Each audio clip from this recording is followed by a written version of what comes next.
Greetings, hoopheads, and welcome back to Jersey Jump Shot, where we eat, sleep, and breathe college basketball in the Great Garden State.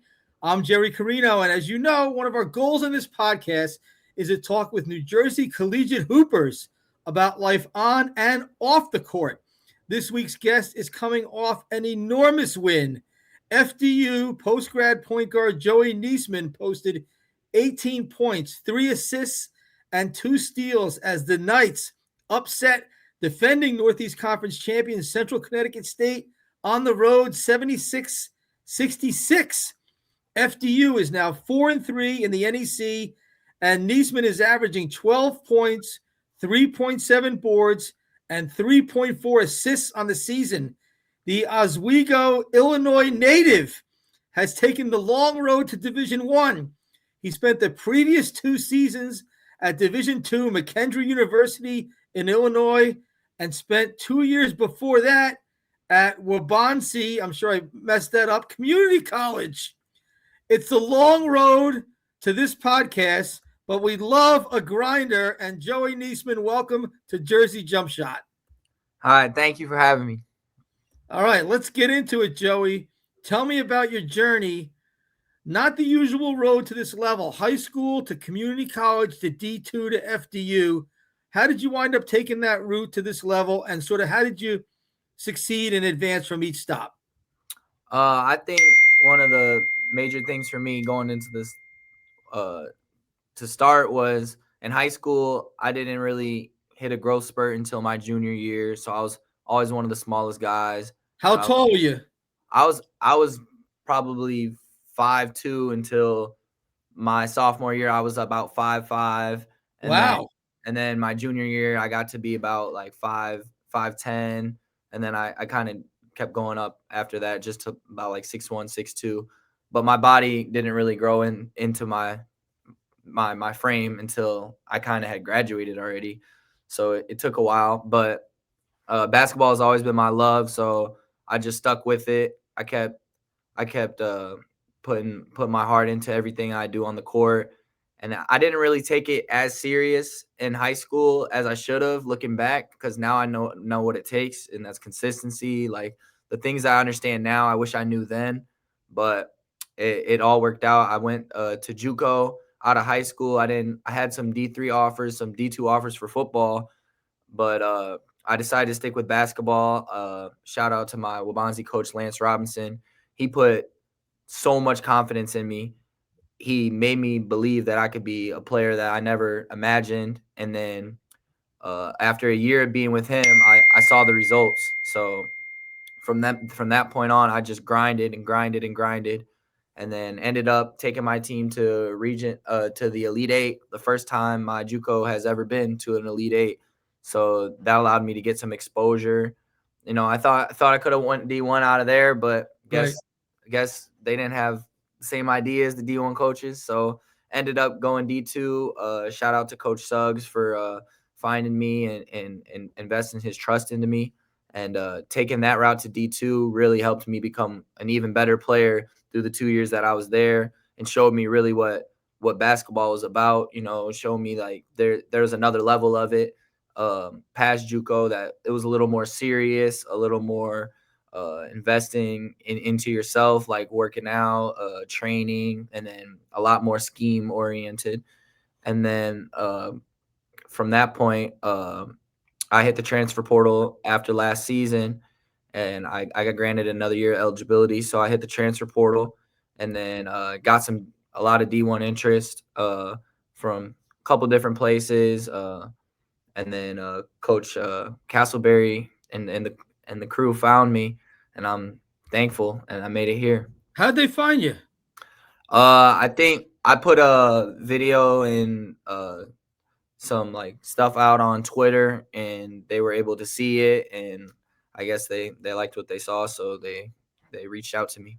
There you go. Twitter did something good. Please make a note of it. Joey, you were 5'2" in high school, and you made your high school basketball team? Yeah. Wow. Good job by that coach, man. They must have seen something in you and just didn't discriminate based on your height. I say this as someone who's 5'6" on a good day. Good for you. And you played football? Were you a quarterback? What was your position? I played safety and receiver. I was all conference for both sports my senior year. So You played both.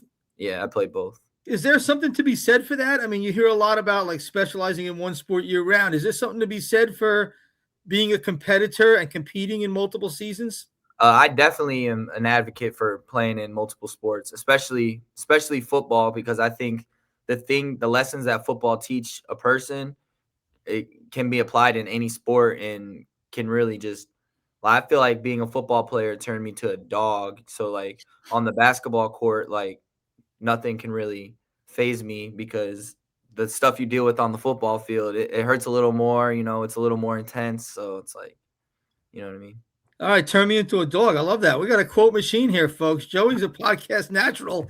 Going back to your transition now to FDU, which seems to have gone really well from D2. What is the adjustment like? Is it a huge difference? I know FDU has had success bringing in D2 guards in the past. I think there is a difference in, I would say, the high major games for sure. Playing against those teams, you notice the size differences, Right. A little bit of speed difference. But I'd say the conference, the NEC conference, the games are pretty similar to the GLVC, the conference that I came from last year. I would say it's pretty similar in my opinion. And the moral of the story probably is that, like, I don't think the casual college basketball fan realizes how good Division II is. Yeah. Like Division II those are scholarship players. I mean, these guys are hoopers. Maybe they're not as tall or as like lightning fast as the high major D1s that you see, but these guys can play ball, right? That's kind of prepare you for this level, I would think. Oh yes, sir. It definitely. Now, where were you when FDU beats Purdue in the NCAA tournament? I'm sure you remember, and I don't know if you probably never even heard of FDU. Let's just be honest, you probably never heard of them out in Chicago. But tell me about where you were and what kind of impression that made on you. I remember the moment I was watching the game from my couch at home. I was getting ready for my JUCO region tournament at the time, so I just got back from a practice. I was just watching the game on the TV. My dad was at work. He was calling me, hey, you watching this FDU game? I'm like, yeah. Like, who knew? Like, I would just been watching an FDU game, but March Madness, you got to have it on. Yeah. So I was watching, and they were going crazy. You were rooting for FDU. You didn't have Purdue in your bracket, did you? Nah, I think was that the first game of the tournament? FDU had played, so they had played a play-in game and won that. Yeah. Like in the first 4 game, and then they played FDU, and then they played Purdue rather after that. It was in the round of 64. Yeah. So I think I was very surprised when they were hanging with them, and then when me and my dad were going back and forth on the call, I started going for him at that point because it was just you had to. And now you're a Knight. I'll tell you a funny story, and my audience will, I think, enjoy this story too, of where I was that day. So, I usually cover the Jersey teams in the NCAA tournament, and I've traveled, but like we didn't go out. We did not go out to that game because we didn't fly out because no one thought FDU had a chance. I mean, I'm sure the people in their locker room did, but we didn't think they had a chance against Purdue. So we weren't there, and I was at home, and I wasn't even at home. I was down the street. I think it was St. Patty's Day, and I was down the street at a neighbor's St. Patty's Day party. And of course, I'm watching the game. Everyone else is hanging out doing their thing, and I'm watching the game, and I'm getting more hooked in as the game's going on. I'm like waiting for Purdue to pull away, and they weren't. And I think it was about the under 8 timeout in the second half. I'm like, I got to get out of here. I got to go home and start writing and get ready for the press conference. This is become a huge national story. So I go home. I'm not going to lie. I was a couple beers in on St. Patty's Day, not expecting to have to write anything. And suddenly there we are with FDU is the epicenter of the college basketball world.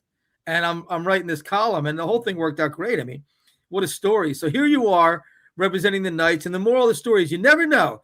That's what makes college basketball great, Joey. You never know like what's going to happen, what teams, what people are going to have an opportunity. And you're making the most of that now. So let's talk about your game against CCSU. You're playing 35 plus minutes a game, 38 against CCSU. You played the full 40 against Wagner. How are you able to stay on the court and perform at a high rate for so many minutes? What's your conditioning regimen like, Joey? I think my conditioning is majority just mindset. Uh, I think from since a little kid, my dad had me playing for multiple teams every weekend. So there was days where I would play 12 AAU games in one day with 3 different teams, 4 different teams, and just having that in the back of my mind, just knowing that, hey, like I'm going out here, I'm about to play one game, like, and there was times when I used to play, like almost. I remember there was a time I played like six games in one day, and then the next day we played another six. Like that's 12 games in one weekend. So 40 minutes seems like a lot, but to me, I just feel like in the back of my mind, I kind of use that mindset to be like, hey, you got to push through this. And then there's like you said, the dog in you too. I mean, you played football. I'm sure you've taken some and delivered some big hits as a safety and as a wide receiver. So that's a physical, tough sport. So you can play one of those games. You can play high school football. You can do anything. So Yeah. that's another thing, Joey. But how about the CCSU game? Central Connecticut State is a defending NEC champ. You go on the road and beat them pretty convincingly too. How did you do it? And what does that kind of win tell you about this Knights team? I think that was a very big win for us. We started off a little flat. They came out. I think they took a 9-point lead, and then Eric Parnell, he got hot. I think he hit two, 3 threes in a row, and then before you know it, we were tied up again. And then we just kept sticking with our process, and then we closed out the first half I think it was a 14-0 run, Right. and then went into halftime with some momentum. We were hyping each other up in the locker room, like, hey, like we didn't play our best basketball this half. We're still up. So we kind of just took that into the second half, and then realizing that, hey, we're guarding them. So now they're like, and they're gonna have to guard us. So we kind of just had a little different edge and a little different dog in us that I think we haven't had, and it really helped carry us. And then I felt like for a moment there in the second half, we kind of were in that flow state as a team. Just it felt like everything was going in, and that Right. we were stopping them every play. And I feel like a big part of our was our mindset shift. Going on the road against New Haven, we came in. You got to drive those bus rides to the games, and as a team, we didn't really handle that the right way. We came in real flat against New Haven. Started off like terribly slow, and we're just fighting to get back the whole game. So I think we had more urgency coming out against Central, and especially coming off, a win. We had a little more momentum, and our process at practice has just allowed us to become a different team, and it's been very consistent. And I think that's one of the main reasons we got that one on the road. You got a lot of new guys on this team, and as a point guard, how do you get to know everybody, like personally, on and off the court? Like you got to know what spots to deliver these guys the ball in. How do you figure all that out when a lot of the team's new? I think just being around your guys. We spend a lot of time together, whether it's on the court or off the court in the locker room. We like to go out to eat as a team. We've done things like gone bowling. We Who's played. the best bowler on the team? Definitely me. It's not really up for debate. Eric What are Parnell. you hitting? What kind of numbers? Give me here a number. We don't have to worry about the numbers, That goes off the record. Okay. but just know that Eric Parnell, he thinks he's a good bowler, but he can't hang with me. All right, good. So you got them on the bowling. What else? You going to mention something else you guys do as a team? We've done multiple things. We did what was it? I can't remember the name. Oh, we did like an Orbeez gun battle. Like we went to like the mall and we all did like this power up arena thing as a team. All right, that sounds like fun. Yeah, and then whether it's just getting together, watching a football game, or just going out to eat, simple stuff like that. I think it's really allowed us to gel as the years gone along, and we've just been getting closer and closer. And the closer we get, and the more we understand each other. Being that this is a new team, I feel like that's what's been carrying us to more success lately. Sure. Were you watching the Bears last week? That had to be a punch in the gut, man. Yeah, I gave up on the Bears a long time ago. That sounds like me with the Jets. Yeah. Oh, at least the Bears make the playoffs more than once a decade. My goodness. All right. This is an important question. This is a question I like to ask of everybody especially someone who's had your journey, Joey. Oh, I wanted to, before I ask you this one, I almost forgot. I saw a clip of you guys in the locker room after CCSU. What do you make of Jack Castleberry, your head coach, and his dance moves there? I think those moves could use a little work, but I like where his head was at with it, Right. But no, that was definitely one of the best moments of the season for me so far. Just seeing him excited and happy, and it just felt real, like just so real in that locker room after the game. Everyone was just pure happiness, and just moments like that, like that's why I love college basketball. That's why I love being a part of a team, and I'll never forget that moment. Exactly. That's why you put in all the work, all the sweat, all the tears for moments like that. Right now to my big question. What's your single biggest piece of advice to every unrecruited or under-recruited high school kid who dreams of playing D1 college hoops? Um, I would say that I would say it could sound cliche, but just never give up. And I would preach consistency from the jump. It never was easy for me to get here. It took a lot of different steps. And I would say one of the main things I would love to preach is that even on the days where like it doesn't feel good, you just have to keep showing up. You got to keep showing up because you never know what could be on the other side of that. Even when you're not having success, even when you're struggling, you got to keep pushing, you got to keep fighting, because at the end of the day, it's going to all work out if your head's in the right space, you're being consistent, and your energy is going towards the right thing and the common goal for the team and not just yourself. I feel like one of the main things that I've been preaching to myself over the past 5 years is just everything that I worry about myself, I have to eliminate it. And I want to try to get everything that I worry about to be about the team. Because when my energy is in that way, then like I worry about, hey, I'm not gonna let myself down. Like I can't let everybody else around me down. So I feel like it puts more pressure on myself to be great, or to be, as perfect as I can be, in order to win games, in order to be successful. And then I feel like the individual accolades follow after that. So I would say to a younger me, I would say if I was talking to a younger me or a younger high school kid out there, I would just say, get out of your head, worry about your team's goals, and not worry about yourself, because at the end of the day, it's always going to come back. And Consistency in the team goals and believe. That's good advice from someone who's done it. Joey, you have a bachelor's degree already, right? Is it in sociology? yes, sir. You have a bachelor's degree. You're working on a master's in what? Sports management. Sports management. You're off to the races, man, on and off the court. All right. A big finale. I ask this question, or a variation of it, of all of our guests, is a Jersey question. What's it been like moving to North Jersey after spending your whole life in the Chicago suburbs? This is a two-parter. Tell me the biggest cultural differences. Ooh, I would say some differences that I noticed. A lot of them are more in the moment. Like I'm like, oh, that's a little different, and they're hard to remember because there's a lot of little things like that. But I would say some big things I noticed is like pumping my gas. I haven't pumped my gas since I got here.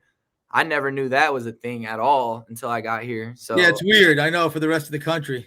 yeah, that was a very big cultural difference. But No there's doubt. there's there's other things as well. You prepared for the snow? Like you get bad snow and bad winters out there in the Oh, Chicago suburbs? it gets way worse. It gets way more cold there. And then this snowstorm is just big though. I haven't seen anything like this. It must amuse you though how everybody panics here when there's bad weather. You guys live in that stuff for Yeah, sure. yeah, a lot of All pain. right. The grand finale. What's better pizza, deep dish or North Jersey thin crust? Be Ooh, honest. that's a tough question. I think it goes off preference. I'm not a deep dish guy, but I would say a good deep dish slice is better than a good thin crust slice.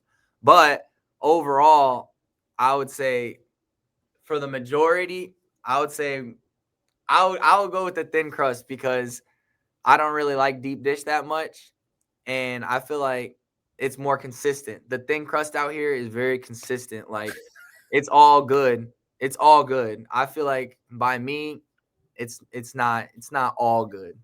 Joey, you would never admit that on the Chicago podcast, but we will accept that answer on the Jersey Jump Shot.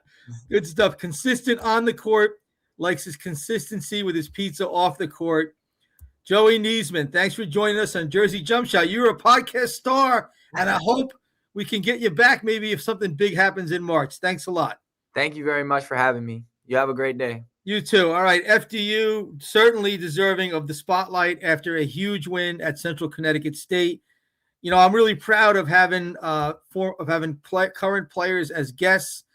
I think it's just great for the public to see the human side of them. These are young people, young adults, as well as, you know, very talented basketball players. And that's 7. We have 8 Division I men's basketball programs in New Jersey. We have now had players from 7 of them on the podcast, and it's only, you know, the end of January. We still have almost 2 months to go. And so, you know, that's a really cool, I think that's a really cool aspect of this. And I hope you appreciate it too, whether you're an FDU fan or you like mid-majors or you just are interested in college basketball. There must be some reason you're watching this. I hope you enjoy the sort of the give and take and learning a little bit about what these young men are about on and off the court, who you may never have thought about otherwise. So hat tip to Joey Niesman and FDU. Big win. They're a factor in the Northeast Conference, and we will be following that and maybe a chance to reconnect with him for an article or another interview in March if they make a run at the big dance. All right, let's transition. That was fun, but now what we're going to discuss next was anything but a brutal weekend for New Jersey's high majors. Seton Hall, a 4th straight loss. This one at DePaul, and now 4-5 in the Big East, with work ahead to get to the right side of the NCAA tournament bubble. Rutgers embarrassed at home by Indiana, a reversal of what we've become used to in this series. 2 irate coaches after these games, Shaheen Holloway, Steve Peichel, unburdening themselves, unloading in their post-game interviews. Irate fans. Look, we love the passion of college basketball fans. It's why I have this job. It's why we do this podcast. It's why we've covered it as a beat. I've covered it as a beat for 20 plus years. You know, over the years, beats have dropped off. We've lost beats because of lack of fan interest. We've scaled back on our beat coverage. Fans have to be interested and support the beat with their engagement and readership and followings, and college basketball has passed that test, which is why I'm still here. So we love your passion. The downside of it is when you have a rough game or a rough patch, man, it's like you need a psychologist because everyone's so mad. And so I get it, and we appreciate your passion, but to quote Shakespeare and later John Steinbeck, it is now the winter of our discontent, and we have hit that rough patch. That's inevitable, really, unless you're, you know, the cream of the crop in college basketball. It is inevitable you're going to hit that rough patch, but it's been a rough season for Rutgers, a rough patch for Seton Hall, and a painful weekend. Let's break this down. We're going to go Seton Hall first. After DePaul, they lost by 7. The game wasn't even that close. They never really threatened or held the lead. I'm going to just take Shaheen Holloway's comments after the game with Dave Popkin, our buddy, who did a great job interviewing him in the post-game radio show up in Chicago. And I'm going to go through break down Holloway's comments one by one here. We started off with, I don't recognize this team. I don't know this team. The whole thing reminded me of actually 2019 or 2020 rather.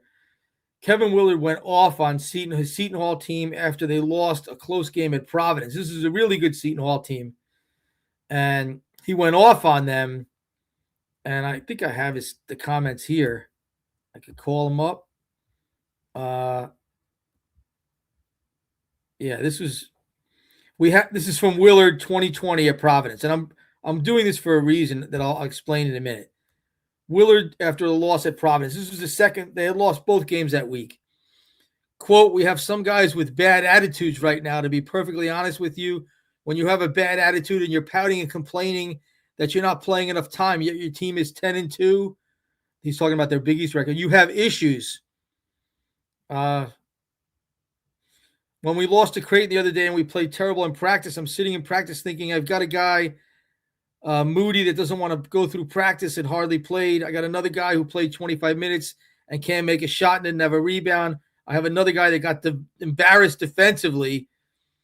I'll make sure of it that there will be a very large correction. The bench is going to get shortened. Either you're going to show up and play or you're not. Either you'll regain focus or I'm just going to play 6 guys. I'm really disappointed in them. Very unlike Willard, and he really hammered his team. And then they went on to win 3 straight games and post 3 big wins. Butler, St. John's, and at Marquette. And that Seton Hall team then clinched the Big East, a share of the Big East regular season title after Kevin, unloaded on them. So I thought of that actually during this moment. This was Shaw's moment to sort of use his post-game forum to really get his team's attention. I'm going to go through some of his other quotes here. We spend a lot of time on scouting report and prep. And for these guys to go out and act like we're not a team and don't have no organization, it's tough to watch. All right, so here's what I would say about this. And they do look very disorganized offensively. This is something that I think is fixable and something a coach can fix. Seton Hall spacing isn't great. They're not feeding the post well. They have guys who can finish in the post. And defenses are packing the paint a little bit on them and daring them to shoot because they don't shoot well from deep. So it is, if you're not going to make shots, if you're going to be a bad shooting team, you're going to have to feed the post better and score inside or be more aggressive in early offense in the half court. Obviously, making some shots cures a lot of ills. But that organization part, well, that's a coach's job. I mean, you have to get these guys on the same page, and even when things aren't going well, especially when they're not going well. So that's going to be Holloway's challenge now. So he's challenging his guys there, but I think he also knows he's also challenging himself and his staff. His next quote, to be honest with you, I'll be honest with you, and this is like a Willardism, I'll be honest with you. I don't like the way the games are being called. Ever since we played UConn and Danny Hurley complained about our physicality, it's crazy. The games are being called in a different way. We're driving to the basket as well as DePaul. There's no way they're going to go to the line 34 times and we go 17. Here's what I would say about that. Yes, the word is out and the officials are hammering Seton Hall with the whistle. The last 3 games, Butler outshot them. I think it was 45-21 from the free throw line, 34-17 against DePaul. St. John's was like 35-21. They're being outshot by double figures in the last 3 games in free throw attempts. So the word is out. They're getting hammered by the refs with the tight whistle. And I just don't think Seton Hall is going to dramatically change the way they play. Pressuring, trapping, attacking the basket. That's who they are. I don't think they're dramatically going to change that. So I do agree with Holloway here on making a scene about this. Speaking out about it. He got 2 texts in the last 4 games. That's very unlike him. I know he's an animated coach in the sideline, but he doesn't really have a history of riding the refs or having technical foul issues. That's not really his history. So I agree with Shaw here on making us think about this and speaking out about it and getting texts. Because I don't know how else, unless they change the way they play. Of course, they do have to foul less. They do have to foul less, but they're not going to change the way they play. And I think this is one of those things where he has to work the refs a little bit better or more. And this was part of that for sure. Him getting a tech and him lashing out. I agree with this tactic. I think that's part of the coach's job. Like Jay Wright did it so effectively with Villanova for years, working the refs during games, and other coaches have done it publicly afterwards, like Dan Hurley and others. And I know those coaches have national titles, but this is what you have to do. So I do think Shaw can do a better job, sort of sticking up for his team and the whistle. And this was, I think, a big step in that, what you saw in the game and after the game. All right, more quotes. The toughest part for me is we're not matching other teams' physicality. I don't know. I think Seton Hall's playing hard. They came out playing hard. They did not play hard against DePaul. They got out rebounded because they missed so many shots, and there's more defensive rebound opportunities for DePaul. But I think other teams are just more prepared for them to play hard. Like clearly NC State, Kansas State, Providence, in that first Big East game, they weren't prepared for how hard Seton Hall played. And Seton Hall just basically choked them out. And these other teams now, there's a lot of film, and they're more prepared for it. So the way to deal with that is, and aside from hitting shots, and obviously they have to play better on offense, but they have to exceed those teams' intensity. Like DePaul comes into that game with armor on, ready to clash. And, Seton Hall's played hard. They played hard against UConn, super hard. They played hard against Butler. I mean, they destroyed 21-5 on the offensive glass against Butler. That's playing super hard. They out-toughed and out-physicaled St. John's in the first half. St. John's got them in the second half. It was probably roughly a wash. St. John's finished the game better. Maybe St. John's has better depth, but they played hard against St. John's. And I think they played hard against DePaul. It's just those teams are now ready for this. It's now the number one thing on the scouting report is you got to come in with armor on against Seton Hall. And so I think that playing hard or matching teams' physicality, I don't know that that's a huge issue for them, but they do have to, if that's going to be their calling card, they do have to not just match, but they have to exceed. They're going to have to exceed other teams' physicality. Matching is not going to be enough. When physicality is going to be the difference for you, you have to exceed it without sending the other team to the foul line 35 times. That's a real challenge for them at this point. Another quote. Everybody now, this is another quote from Shah. They start getting their people, and their people are telling them they need to start doing things, and nobody listens to the game plan. So I know this is going to raise alarm bells in some quarters. There's, people in his players' ears about you got to get yours because when the portal opens, you need to up your numbers. What I would say about that is this outside influence thing, I think it's happening everywhere. This is the time of year for it. We're 2 months away from a couple months away from the portal opening. You're getting closer. And this is just my experience is the last few years hearing things, my ear to the ground. January is the time of year where people start getting in players' ears. It happens everywhere. Obviously, Shaheen is referencing people who have eligibility left and not his guys who are in their last year because they won't be in the portal in April, although who knows what eligibility is anymore. But with a couple wins, that should calm down a bit. And I think that's just the reality of coaching in the free agency era. Like Shah says it out loud. I'm sure I have no doubt this is going on in a lot of different places. So that's just, this is why some coaches have retired, prominent coaches. They don't want to deal with this crap. But if you're signing up to coach, you have to deal with it.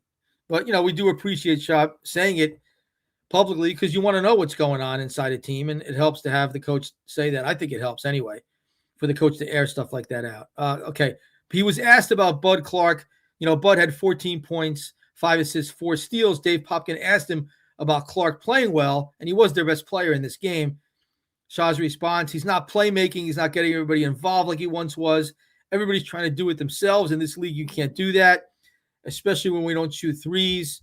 Bud's playing great for us, but for him to take the next step, he has to do more. And there's accuracy there. Look, Bud Clark is not, I think he's the least of Seton Hall's problems. He does have to be more consistent. I think he'll get better under Holloway. I'm not worried about Clark. Holloway's pushing what motivational buttons he needs to push, but Clark has room to play better. Everything I think in Shah's statement there was true. But also, Clark is a warrior, and he'll respond, and he's going to continue on that arc of these point guards who get better under Holloway, like we've seen in the past for years and years now. Not just Kadari Richmond, but guys who, with Kevin Willard, that Holloway took under his wing. So not really worried about Clark. He was asked about him, and that was his answer. I think it's a fair answer. And then here's the last thing, and this was, to me, the biggest one.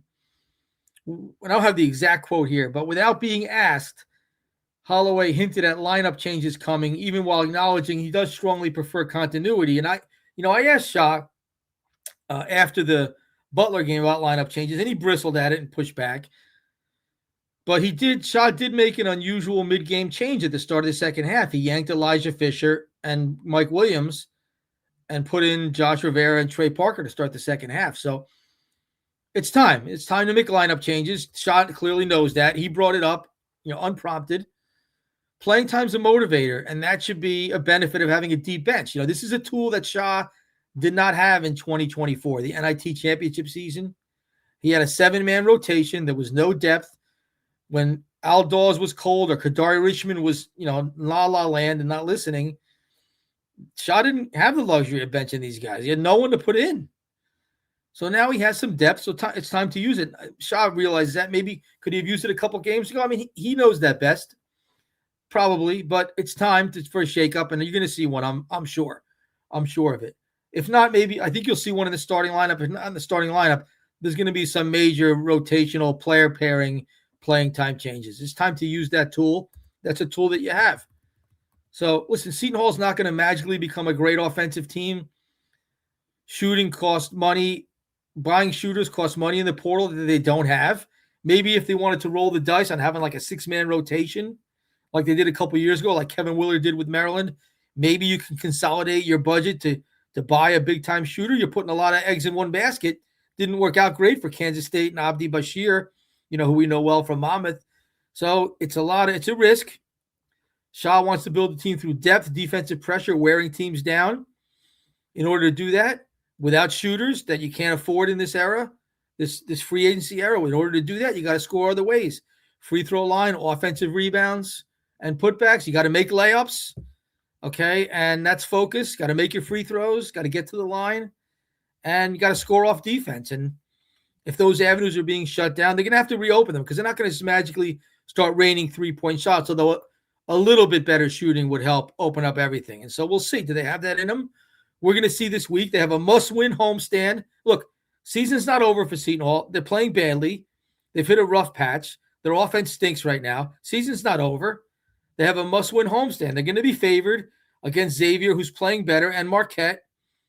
They're going to be favored to win those games. They got to win those games. You win your 2 home games.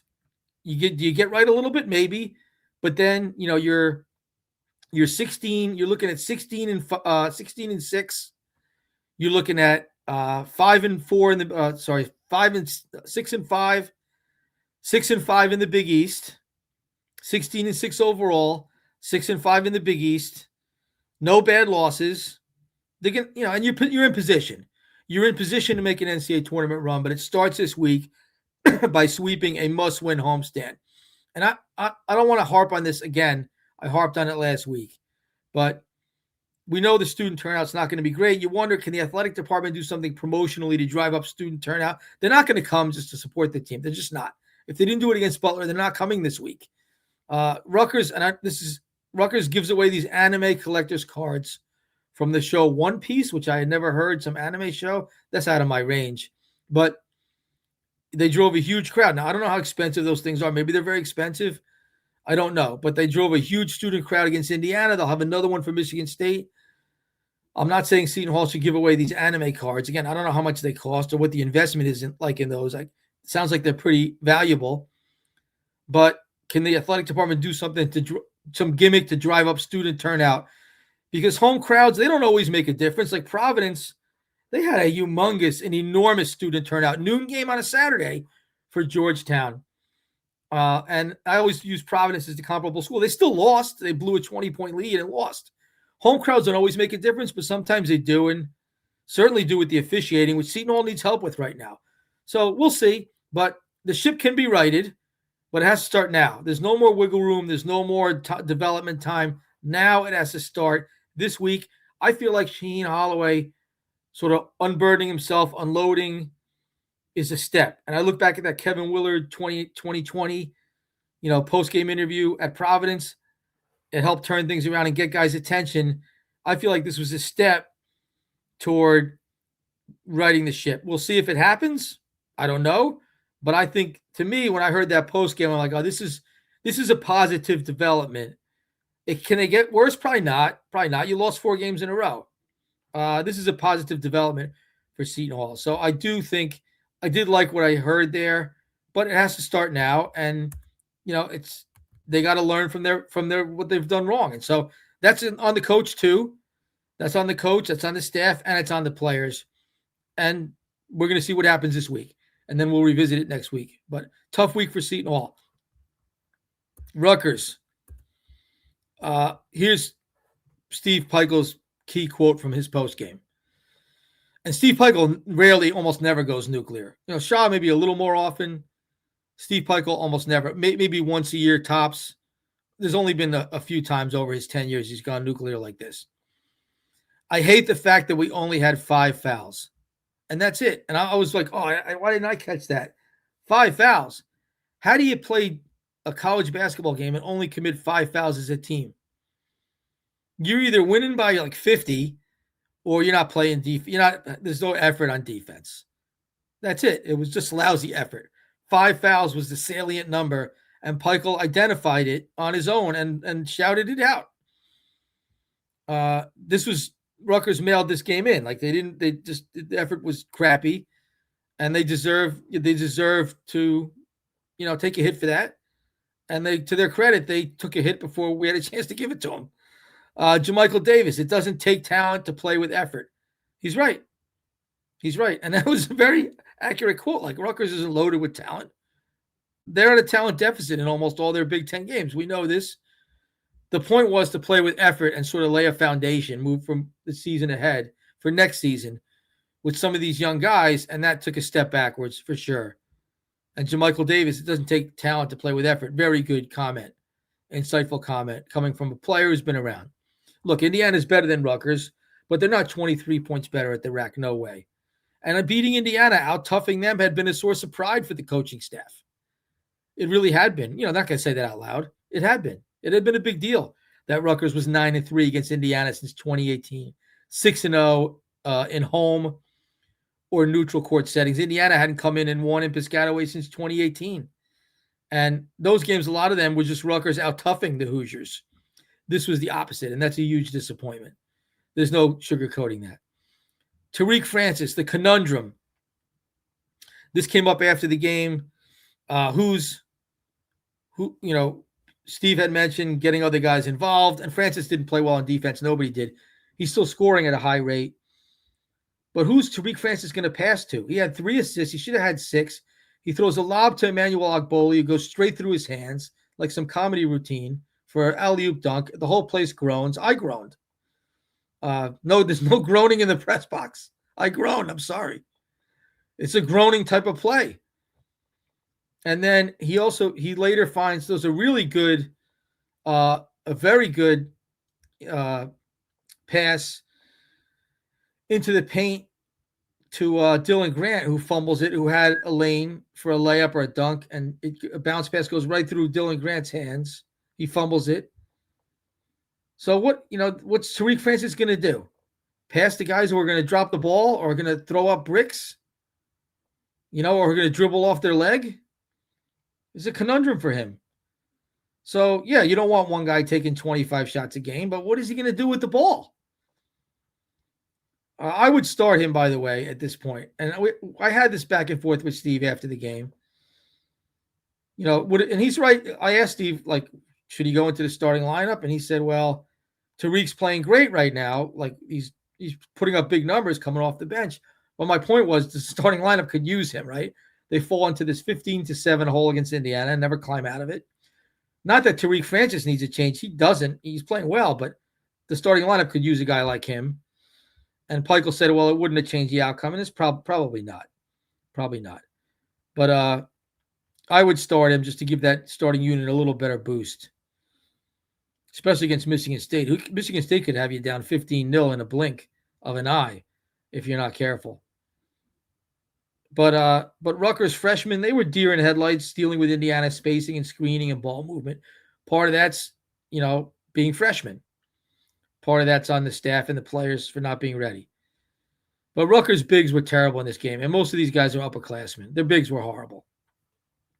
And I wrote this preview article, before the game saying, has Rutgers turned a corner on and off the court, with an interview with Steve implying that they had, saying that they had.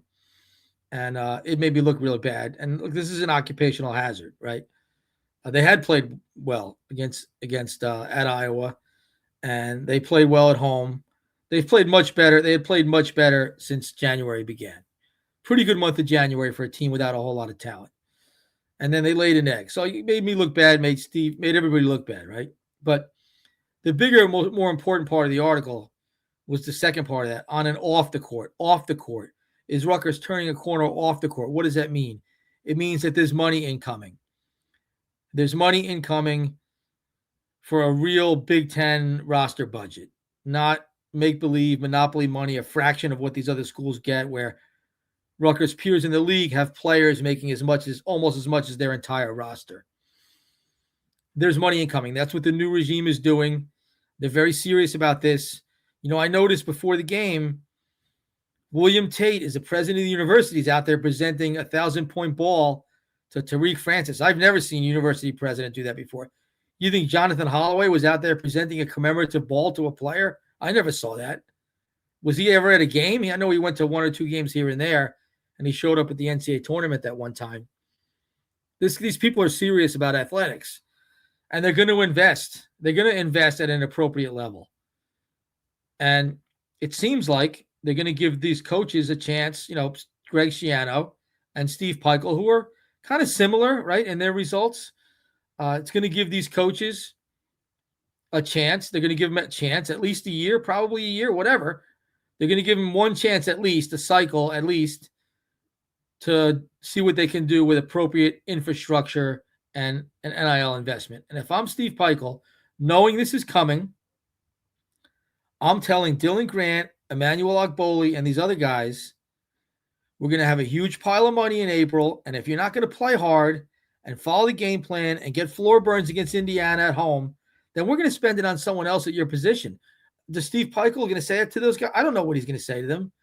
I know he's a nice guy. Maybe he's not going to say that sort of thing. I don't know. I would say it to them.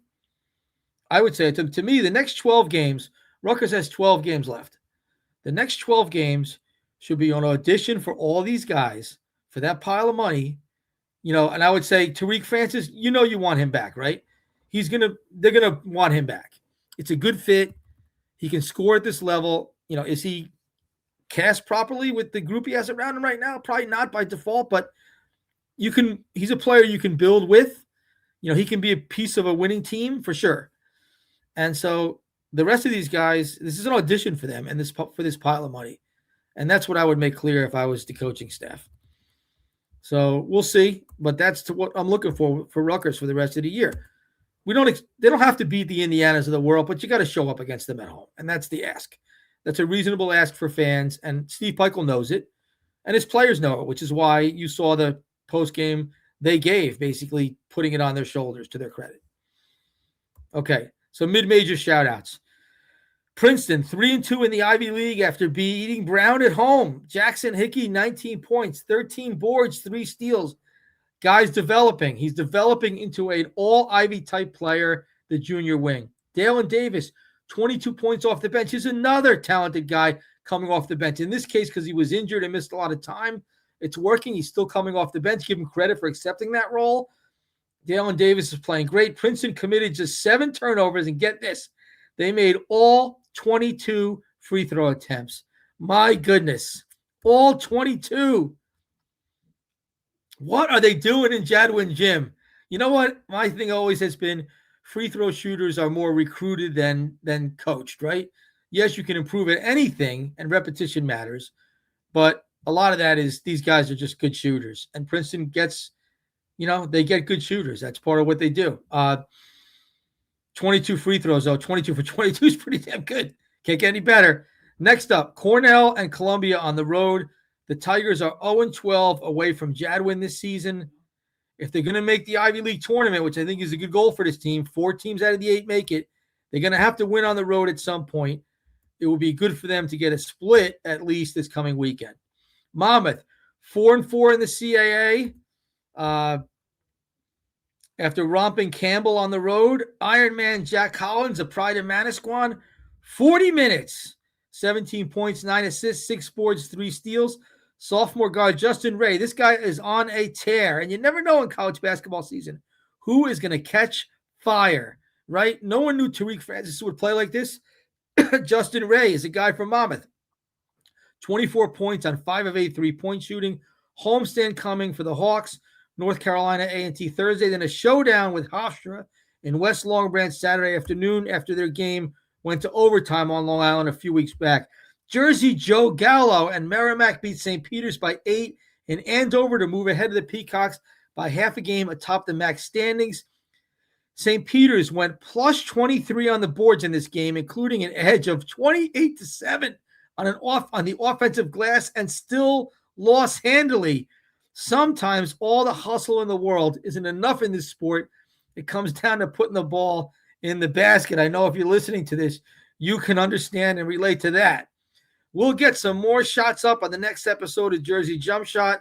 Thanks so much to FDU guard Joey Niesman for joining us. Enjoy the snow. Don't hurt yourself shoveling. And we will see you soon.